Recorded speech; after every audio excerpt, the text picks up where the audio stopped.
Hi, I'm Lippy. And I'm Grumpy. Together we're Lippy and Grumpy Do Podcasting. In this episode, Thunderbirds Day, Grumpy's new favourite joke, Lippy's late night adventure, and Ed Sheeran's pond. Now, Lippy. Hello.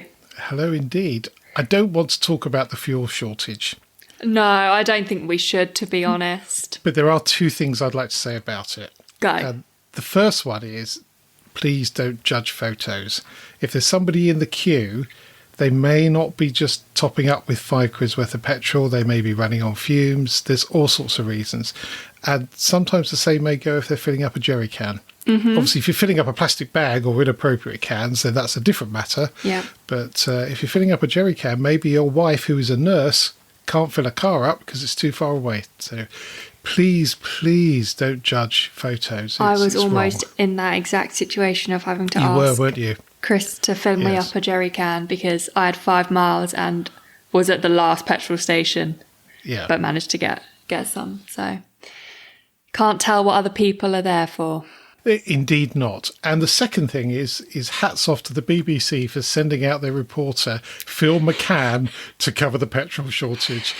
That was superb. It was, but I heard an interview with him on BBC Radio 1 afterwards, and I don't think anyone had purposefully made the link. Like, someone must have, but he hadn't. That's very He was funny. saying, that's not why I was there, for more important reasons. He was like, and then I thought it would blow over, and then he was like, then I woke up the next day and I'm everywhere. Yeah, very funny. Somebody did post a number of different BBC reporters' names in situations. It was quite funny. It's hard to know whether they were true or not, but sometimes they work with different names. When I was at County Sound Radio, very briefly, the news reporter there, who would also appear on other channels in the group's stations, had different names for different channels, and some of them are outrageous. I can't remember. One of them was just so bizarre. But anyway, that's enough said about that. Anyway, a couple of weeks ago, we talked about buttons in cars. We had a picture of that fantastic Nissan Gloria with a bit of a button frenzy. Peak button, I think we called it. And there is obviously a lot of love for buttons and not so much love for touchscreens. And last week, I came across an article in Drive Tribe that Alfa Romeo's CEO has been quoted as, "We won't sell an iPad with a car around it." So they're very much committed to having buttons. Because to be honest, in my opinion, like, it's illegal to use your phone while you're driving, and all of this touchscreeniness is kind of going in the direction of a phone in your car that you can use. It's a bit too distracting for me. Yes, I think there is a bit of a grey area there, but if it's part and parcel of the car, then... But some of the menus seem to go down a long way. I always thought that with the original BMW one. Anyway, I think probably if Alfa Romeo did make a car around an iPad, the iPad would probably be in the boot or something daft like that, as they have a habit of producing cars with slightly quirky personalities, which is why we love them. Speaking of cars, I've been looking at a new car. Oh, have you?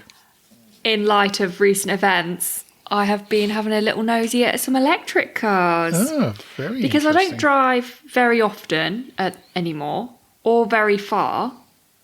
So I've been having a little nosy. Turns out, the one I want, I can't afford. Yes, they're not cheap. They're not cheap. The price has got to come down a lot, I think. And I'd be slightly wary about second-hand as well. A friend of mine who's very into his electric cars has said the way the batteries are treated has a vast effect on how long they last. So, and it's major cost of the car. So it needs to be trodden with a little bit of care, I think. Yes. I'll wait a bit. Anyway, I didn't realise there is such a thing as Thunderbirds Day, which celebrates the first showing of the show. And it's Thursday of this week, so yesterday, if you listen to this on Friday. And that would have been the 56th anniversary even, of the first broadcast, which is astonishing. So, and it was a series I absolutely loved as a child and still do, to be honest. It's just not on. That's the only disadvantage. And it was just a brilliant series. And the more you look into it, and there's a whole culture around Jerry Anderson and all of the shows that he did on Facebook and on the internet. And it's really interesting seeing behind the scenes, in terms of the models. And the thing with the puppets, I never understood as a child. It always came up with filmed with Supermarionation. And it turns out what they did is that they sent the speech down the strings of the puppet. They were wires rather than plastic, which would then operate the mouth. So it was much easier to sync the sound and the video. How weird. Yeah, I mean, incredible. I mean, Jerry Anderson was a master at this. There's no two ways about it. And 36 years, that's quite advanced. No, 56 years ago. 56 years that's ago. very advanced for 56 years ago. Well, and that's when it was broadcast. So they'd been making them before then. Mad. So incredible. Absolutely brilliant. And they were good stories, and you accepted that they were wooden puppets that could sweat in a fire. And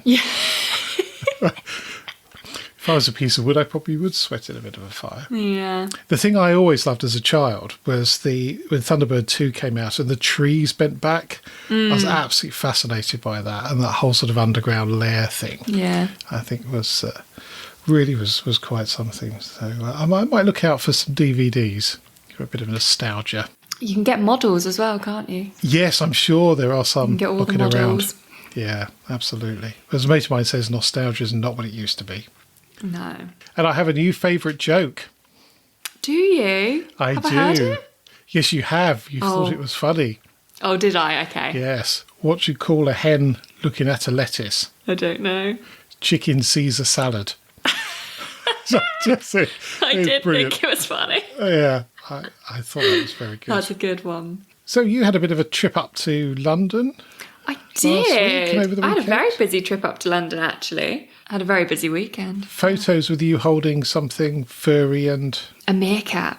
Oh, it was a meerkat. I got to feed a meerkat. What to? Oh no, I got to feed celery to a meerkat. Meerkats like celery? Meerkats like celery. They don't give it very much celery, but they give them celery as a little snack. Oh, interesting. Because rather that than give us live bugs to feed the meerkats, I'm not sure.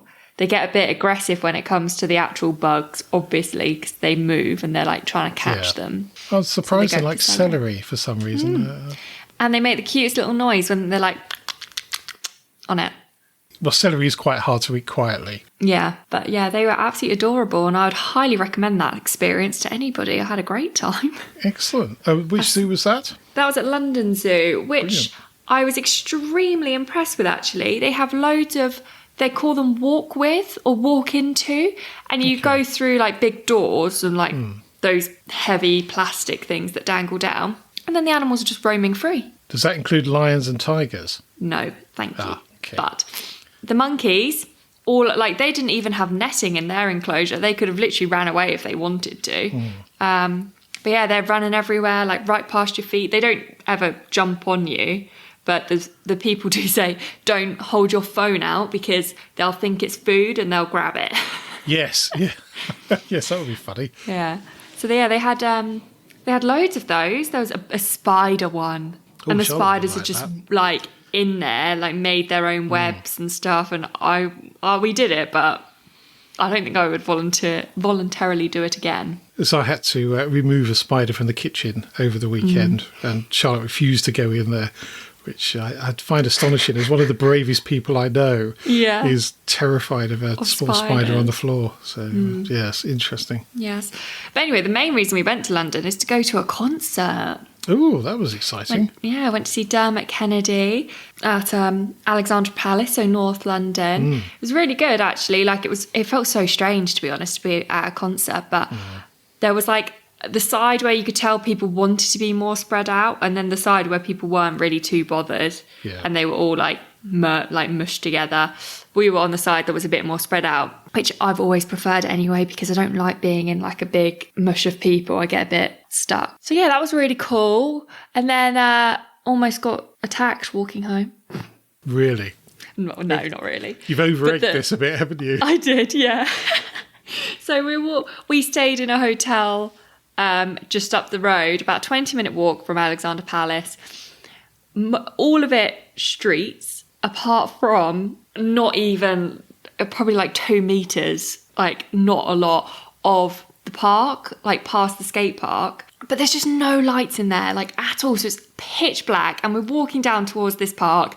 And I just look at Chris and go, I'm not doing it. I'm not walking in there. Yeah. Like it was gone 11, I think. It's North London, and it was just a bit scary, to be honest. I don't think I'd even do that where we live. So anyway, we turn around to see if we can find another way to get to where we needed to be on the road. And I saw a couple walking down. So me being me goes, oh, you walking through the park? And they were like, yeah. And I was like, do you mind if we walk with you? Which is a bit weird in itself, to be honest. But they said, yeah, no, that would be great. She was like, I was just thinking that as well, because they had parked their car just the other side of the park. So we start walking down towards the park. It's 4 of us now. It's like a good number of people. And she goes, yeah, it's fine. If anyone tries to do anything, I've got a knife. Excellent. Yep. Then laughed that off and went, oh, I'm only joking. We're actually serial killers. Did she laugh that off? She did laugh that off too. She was like, oh, okay. No. She was like, I'm only joking. She was like, you do feel better when there's 4 of you instead of 2 of you, though. But actually, thank God, well, not thank God, because they probably wouldn't have done anything, walk into the park as a group of like 4 to 5 young'uns having a smoke of something funny in the skate park, quite close to the path. And I was just like, oh, if we had done that by ourselves, I would have probably had a mental breakdown in the path. Yeah, I'm not sure smoking that sort of stuff makes you particularly aggressive. True, but it was the group of young lads. I didn't know that until we got a bit closer, all with their hoods up in a very dark park. Yeah, it's best avoided in my experience. Exactly, yeah. But Chris was quite offended that I felt a lot more comfortable once we were with 2 other people rather than just with him. But I said, what am I going to do if they went for him? I'm not going to be able to stop them. Well, they get in the opposite direction. Exactly. Yes. I'm not protecting him, but he's the one they're going to go for, not me. Talking of smoking substances, I watched The Big Lebowski for the first time over the weekend, which is a brilliant film. I hadn't realised how good it was. It was one of the Coen brothers, so it's a bit weird. There's plenty of weird bits in the middle, but there's some brilliant dialogue in it. And the cast is cracking. I mean, it is just superb. Yes, if you've not seen it, I do recommend it, but I appreciate it's probably a Marmite film. Yes. Good. So have you got any other trips coming up? Yes. Friday, we are off to Edinburgh. Fantastic. For Friday, Saturday, Sunday. So, yeah, I feel like we're really super busy, but it's because we had lots of stuff planned spread out throughout the year. Yeah. It's all been pushed to the back end of the year. So yes, it's all compressed. All coming round now. Yeah. Well, I hope the weather picks up a bit because it's been a bit grotty the last couple of days. It's meant to rain every day, but it's not. I'm just going to take my raincoat. Yeah. Yes, I don't need to look stylish. I'm okay with wearing a raincoat. Well, it's better to be dry and unstylish than wet and stylish. Yes. Anyway, changing the subject somewhat, have you done any defibrillator training? I have, yes. It's interesting. There's an article here, in fact, from Ripley's about myths about defibrillators. And one of them is that it won't start a stopped heart. No. That's not what it's there for. And there's all sorts of atrocities committed in films where they rub the contacts together in hospital, which you to get some static. I goodness only knows why they do that. There must be some sort of Hollywood book of things you must do even though they're wrong, of which one of those is say over and out, clearly, because that just keeps happening. But I personally think it's something that should be taught in schools. 100%. And all workplaces. I've done a number of courses with St John Ambulance through work. And every time you learn something new, it's I have only done the one because it's part of the first aid at work course now. Yeah. So I've done the one. And the one thing I think I remember being quite shocked about was actually it also won't shock if it registered a normal heartbeat. Yes, so say I just put them on you as a joke, it wouldn't work. Because I feel like the thing for me, I'd be scared that I didn't need to use it and I've gone to use it.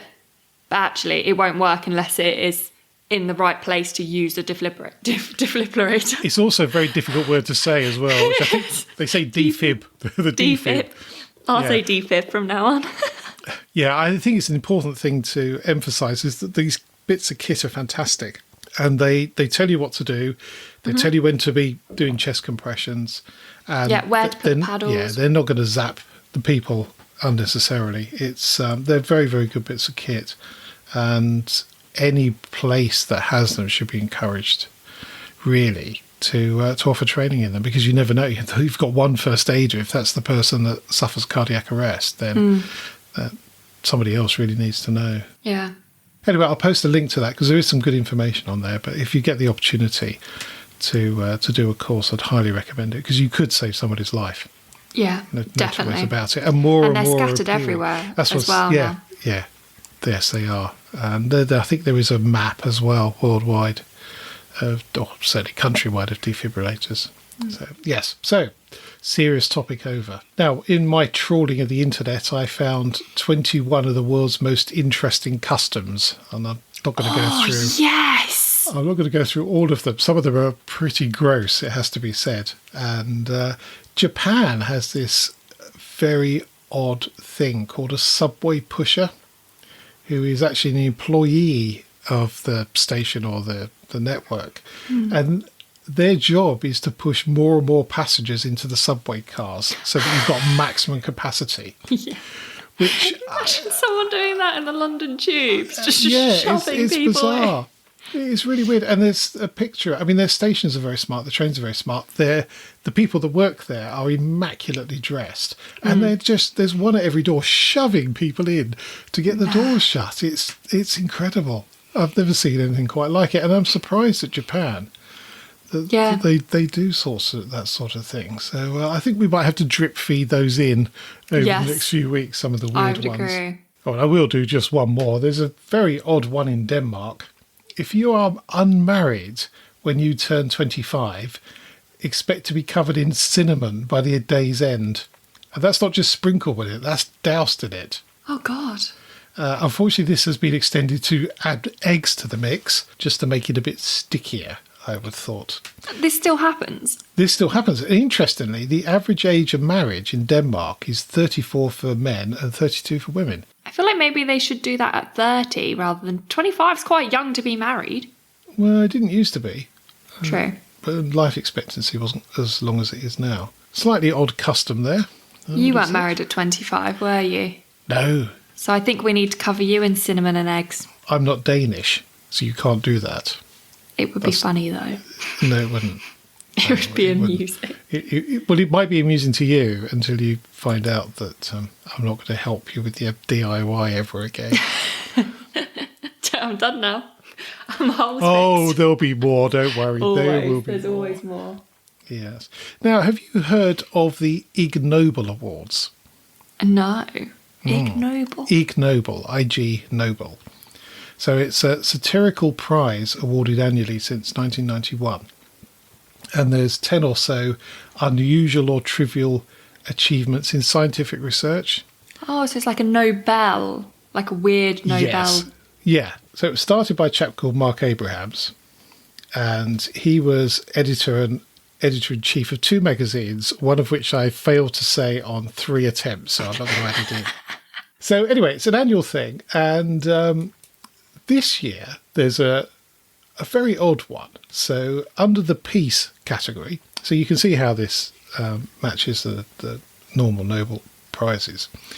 So 3 American researchers tested whether a full beard pads the face from a punch. Now, I can only imagine they came up with that idea in the pub. Yeah, 100%. I'm not sure. It's one of those conversations you have on a Friday night after a couple of beers. I wonder if, well, somebody turned it into a research project, which is astonishing. Anyway, a beard will absorb nearly 40% of a blow. Now, last week we talked about the berserkers. Yes. I'm sure a group of Vikings who were a bit odd, let's put it that way. Now, they all had full beards, and Vikings are always pictured with full beards, and I wonder if that's why, because it would absolutely help when they got a bit of a kicking. It's got to be a pretty solid beard, I would imagine. Well, if you think of a full-on Viking beard, that is pretty full-on. I feel like his research would have looked at the different thicknesses of beards. Possibly. There is and densities. there is a link to a paper, but I started to read it and then stopped because I guess you could hide stuff in the beard to pad it out more as well, like a metal yeah, plate. whether you would or not. Talking of full beards, we were watching Aliens in Alaska last night, which was a interesting program. If only you saw quite a lot of Alaska and the size of it. And this goes back, I think, 20 or 30 years to a group of them seeing this, what they thought was some sort of mothership. But it was interesting. The guy, the sort of the main person in the feature, had a full-on beard and lived in a wooden house, wood cabin as they're normally known as. And it's just it's in the middle of nowhere. There's just snow everywhere. And you sort of think, Bill, what do you do at night? Because there's not a great deal to do. Oh, I sit in my cabin. And what do you do? Well, I have a drink. Maybe I have a little smoke. Who knows? But the point is, when my story goes, I was watching these lights and the next thing I woke up in bed, probably you've had one or too many. I think. But, yes. Yes, it was interesting. But apparently there was a whole bunch of people had seen it. So whether they got all whacked out on the same moonshine or not, I don't know. Anyway, I digress. Now I'm going to slip in another car story. Oh, God. Okay. Yeah, there's quite a lot to this, actually. So the Mini Moke, which you may or may not have seen. Well, you would have seen it. Whether you would recognise it is another matter. So it was produced sort of an offspring of the Mini. So it's got all the Mini running gear on it. And originally it was produced to sell to the military. And they thought what they'd do is they put an engine in the front and an engine in the back. So you'd have essentially four-wheel drive. Yeah. The problem is the ground clearance isn't brilliant. So everybody rejected it military-wise. So it was an absolute dead flop. But a lot of people love them now. There's a lot of love for them now. And they were used in a series called The Prisoner. And you do see them in some of the West Indian islands will have them as little taxis from the hotel to somewhere or other. So they're very popular. And the original ones are worth an awful lot of money. They're so cute. I just clicked on the link. They are very cute, aren't they? They're like a mini Jeep. Yes, they are exactly. Yes, well, that's what they were aiming at. But because they used all the mini suspension instead of redesigning them, I actually want a bit more ground clearance. It wasn't much of a success. But they started making them. They revived the marque back in 2017. And they've just announced they're bringing them all to the UK to build. And I think you can get on the list for one now. However, it will be very expensive. No two ways about it. Yeah, it's not going to be cheap. I think they're building 56 to begin with. Do they have roofs on them? Because the picture didn't have a roof.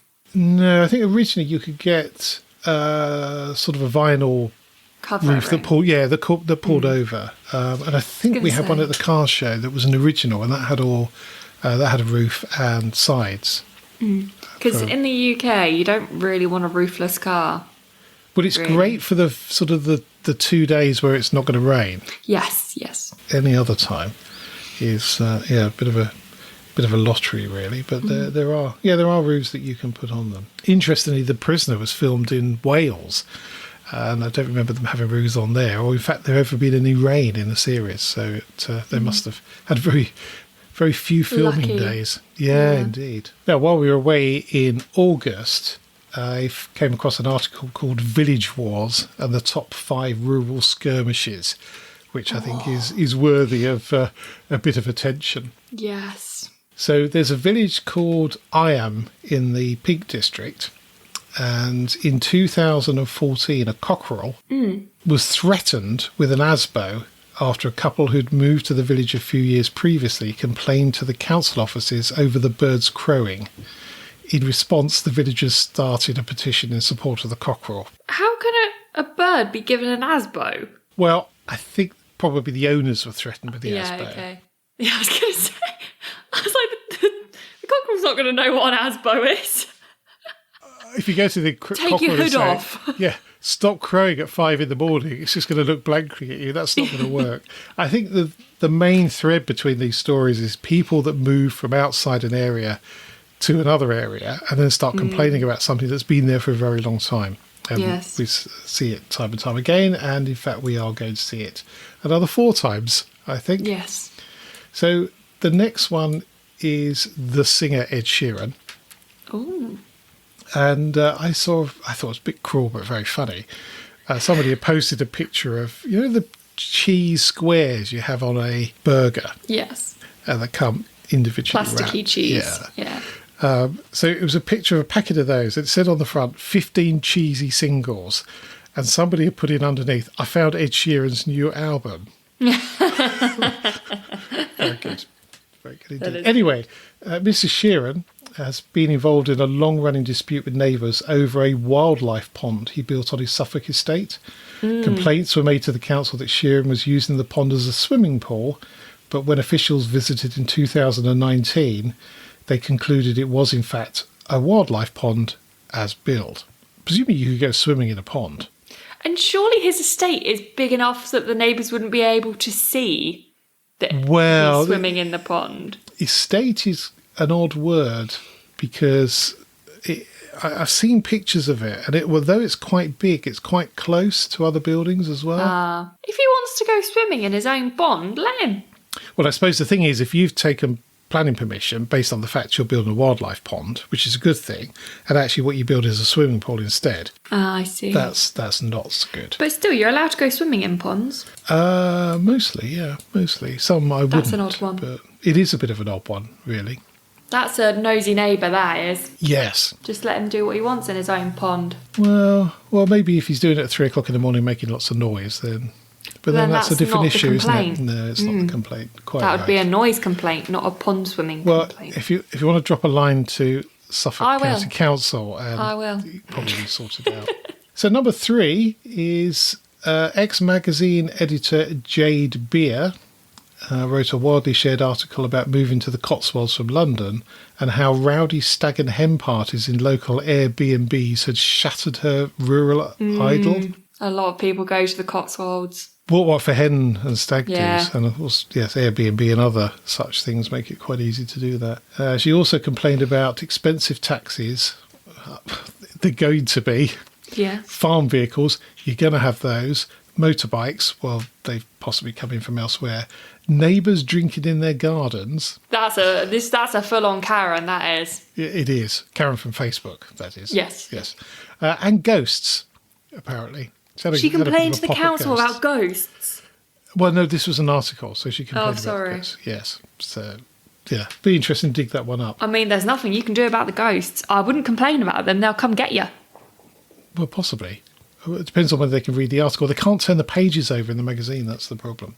In June 2020, the bells of All Saints Church in Kenton in Devon silenced for the first time in their 121-year history after a couple who had moved into the village complained to the district council about the noise. That's furious sad. villagers threatened to take the couple to court. It is really sad. In fact, we've had an instance of that here as well, where people complained about the church Because they don't bells. do the bells at unsocial hours.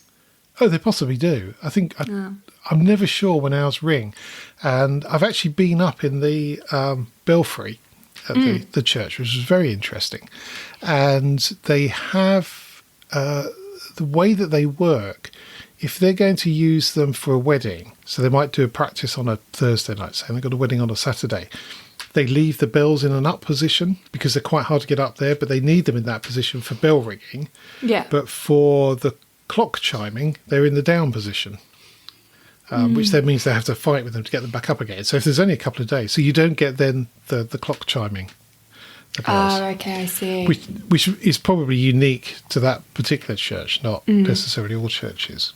But I don't know. I don't know whether they stop them during the night. I don't know. Too fast asleep. I was at a wedding recently. There was a church that was ringing in its bells when we arrived. Didn't hear them again after that, though. Yeah, they do tend to fade into the background. I suppose if you're right next door. Yeah, our then bedroom was literally next to the bell. So the last one, 2012, a German couple were ordered to tear down half of the dream retirement home they had bought in the Cotswolds after a planning officer ruled it was a Disney version of the local style. The couple had bought the £2 million home from a developer, but only months later were told it required partial demolition. And that's very unfortunate. That is really unlucky. Yeah. And I think I would fight that. Well, I'm not sure you can fight it, but I would certainly have a fight with the developer.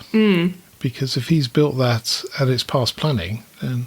because it's not the contract, is it? No. I guess once you've moved in, they're kind of just, Well, possibly. jog on. Yeah, well, certainly a bought word it. with the solicitor, because he was the one that's supposed to do searches and stuff. 100%. Yeah, there was a case in Surrey of a guy who had built this house and didn't have planning permission, which he knew there was no planning permission. But there's a law that says if it's stood for so long and nobody's contested it, it can stay. So he worked on that basis, and he built some sort of facade around it. So it was in a barn. And somebody got wind of it about a year before it would have all been okay, and he had to rip it down. And it was a lovely house as well. It was such a shame. Yeah. But There's a back planning as well you can do. yes, there is. But I think if you try to pull the wool over the planning officer's eyes, then they're not going to look too favourably at No. I think that's building regs as well, rather than planning. retrospective planning, I believe it's called. Oh, okay. So you can do it with both. Yes, because sometimes you have to have change of use. I need to do that. What? Change of use? For what? Bedroom to a bathroom. Oh, do you? I don't think so, because I'm not fiddling with any of the electrics. Yeah, I don't know. Well, hopefully your plumber will advise on that. But also, I think my council tax should change because I'm only living in a 2-bed house. Oh, no, this is interesting because it's based on when you bought the property. So if you built another 2 bedrooms, then your council tax wouldn't go up. But when you sold it, the next person, well, it might push it into another band. It depends on many things. But I think you can apply to have it redone. Yeah, reevaluated. Yeah, I don't know. It's a very... I feel like it's a murky- faff. It does seem like that, and I'm not sure you'd benefit. they'd end up saying it was worth more, and I'd have to pay more. I think that's unlikely because you've only moved in the last few months, really. So I don't think it would have been rebanded because it's all in bands. It's not. Yeah. It used to be number of bathrooms and bedrooms and things like that when it was pre-poll tax. When it was rates, that's what it was, council rates. Yes, one of my claims to fame is I generated the poll tax database for Thurrock District Council. Impressive. It wasn't really. No. To be honest. And it only was in there a couple of years and then they replaced it with council tax. Oh. So it was all a massive waste of money. Who's the actress that lives near us? Judy Waters. Yeah, my claim to fame is that I've seen her in her underwear. Yes, moving on. Moving on. So, Lippy, do you have a top tip and have you remembered it? I do have a top tip and I have remembered it now, thank you. So my top tip was based on what happened to us on Thursday evening. So if you are attending a concert, coming up, there's a lot more stuff going on. Check what time the act actually starts so that you're not stood for 3 hours waiting. Ah, yes. Yes. Although if you get in early, you get the place you want. Yes, although the spaces around us were free for a good 2 of those hours. So we could have not been stood, sat on a dirty floor against a wall for 3 hours. When wife of Grumpy and I got married, many, many years ago, we had a registry office wedding and then a blessing at the local church. And because we wanted a specific date, and you could only book it, I think, 3 months in advance or something like that. The protocol was you went there and you could wait before the registry office opened, and then whatever order you arrived in was the order you went in and picked the date. So wife of, then fiance of Grumpy, being rather keen to get the date, suggested we went 9 o'clock the previous night. So we sat in the car park in Guildford from 9 o'clock for 12 hours, basically. For 12 hours. For 12 hours. And nobody else turned up till about 6 in the morning. They opened, I think, at 8:30. Well, at least you were first in the queue. You could have left at like I would have preferred to leave at 5 a.m, I think. Well, we could have done, but then the people that arrived before 8:30, none of them wanted the same day we did, let alone the same time. So the whole thing was a complete waste of time. But unfortunately, because we had to book everything else on the basis of being able to do that date, so it was... it was a kind of deal breaker. Probably, well, for a few hours it was probably worth it. But yes, I know what you mean about turning up early. Yes. So my fact is moon-based. So it's I like the moon. a bit of a... there's not much of an atmosphere there. Poor. I thought it was quite good, actually. So you probably know of the story of Apollo 13. Yes. Having seen the film. So Yes. Apollo 14, obviously they were keen to get it right this time. And it's memorable because one of the astronauts on the moon whipped out a golf club and a golf ball and started hacking away at it, which was not an approved experiment, apparently. He'd hidden the golf club and the ball in the lunar module, completely unknown to NASA. So they were as surprised as everybody else. But there was quite a bit of controversy about how far he actually hit the ball, because having less gravity, you think it might go for miles and miles and miles, or just never stop, basically. There has been some research done. So the guess was about 200 yards. But somehow or other, some very clever scientists have worked out how far it went. And this is all due to some magicry with digital images and obviously far too much spare time. Yes. So it was estimated at 200 yards. And having been forced to watch some of the golf over the weekend, one of the Americans, I think, drove 320 yards before it bounced, let alone stop. So that, 200 not yards. that far. It's not that far. His first shot went a massive 24 yards. Yeah. And the second shot went a little bit more at 40 yards, which sort of doesn't seem to work, really. No, you would have thought he would have been good at golf to bring golf clubs and a ball with him, but obviously he's not that good. Maybe it was hard to hit because it wasn't... Would it have stayed still? Yes, it would have stayed still, but he would have been in all sorts of bulky outfit. The spacesuit is not something you play golf in, to be honest. So what they did is they took a PGA champion called Jimmy Walker and tried to work out how far he would hit the ball. So with a 6-iron, Walker can hit the ball about 200 yards. So 6-iron is what Alan Shepard used on the moon. Now, they reckon if he did the same swing on the moon, it would go for 4,600 yards, so they're more than 2 miles, which is what you'd expect, to be honest. Yes, that's the kind of number I was thinking you were going to pull out. Yes. Not 40 yards. No, and it finishes off, actually. Remember that Alan Shepard was playing one-handed in a heavy encompassing spacesuit with an improvised club. So, it's not surprising he didn't go quite as far. I could hit it 40 yards. One-handed in a spacesuit? One-handed. I'm not sure about the spacesuit because I've never worn a spacesuit, so I wouldn't know what that was like. No, but it'd be interesting if you tried to do it here, because presumably it would be a lot shorter because of gravity. That's it for this podcast. Thank you so much for listening. You can help spread Lippy and Grumpy's view on life by leaving a review on your favourite podcast platform. If you're not sure how to leave a review, or if you download from Spotify, there's some help at lippyandgrumpy.uk/review. And if you would like to get in touch, email podcast@lippyandgrumpy.uk. So it's goodbye from me. And goodbye from him. Goodbye. Bye.